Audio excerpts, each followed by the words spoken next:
Xəritələr neçə yerə bölünür? Peki, 3 qrupa bölünür. Böyük miqyaslı, orta miqyaslı, kiçik miqyaslı. Böyük miqyaslar neçədən başlayır? Böyük miqyaslar 10 mindən 200 minə kimidir.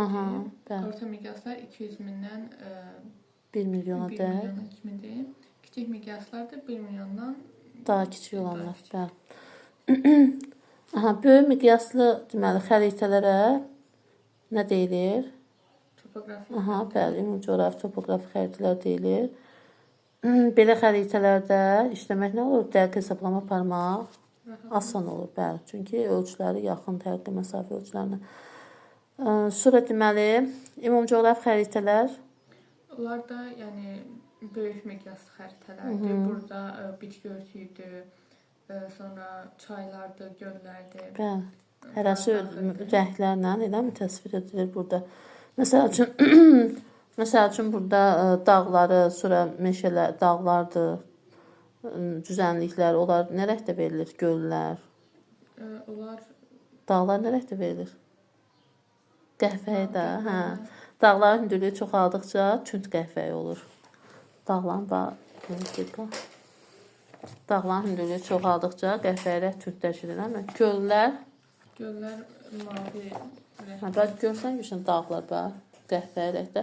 Hündürlük çoxaldıqca bax bu ərazidə, Alp Himalay dağlarda orada görsən çox ən hündür, dünyanın ən hündür zirvəsi idi. Cumhurbaşqı nə qədər idi hündürlük? 4848. Hə, 48.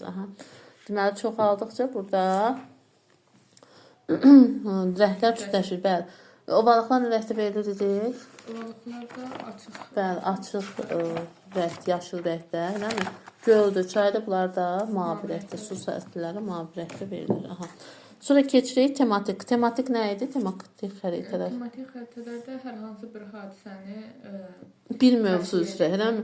Məsəl üçün bitki örtüyü, eləmi? Məsəl üçün bitki örtüyü xəritəsi burada ayrı-ayrı verilir. Məsəl üçün burada nəqliyyat görürsən bir mövzu üzrə, eləmi?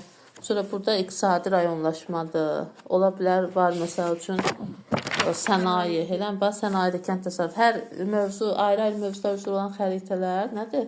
Tematik, yəni bir mövzu əhatə olunub da. Eləmi? Burada urbanizasiya xəritəsi var məsəl üçün. Bunlar da oldu deməli tematiklərə. Kompleks xəritələr dedikdirsə bir-biri ilə əlaqədə olan xəritələr, eləmi? Bunlara nəyə misal çəkə bilərik? Bunlara da məsələn kənd təsərrüfatı olur, Deməli, sinoptik xəritələr, bəli, faydalı qazıntılar çəkə bilərik, eləmi? Təbii zonalar, bunlar deməli komplekslərə aiddir.